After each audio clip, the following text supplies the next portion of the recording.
Weather Service in Norman has issued a tornado warning for Cleveland County in south central Oklahoma until 4:30 p.m. Central Daylight Time.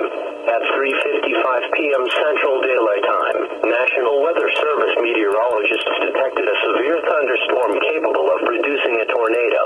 This dangerous storm was located near Newcastle, moving east at 25 miles an hour. Locations impacted include Norman, Stella, and Lake Thunderbird. This includes Interstate 35 between mile markers 108 and 115. Get in, get down, and cover up. Take cover now in a storm shelter or an interior room of a sturdy building.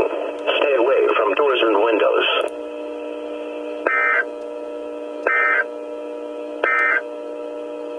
Tornado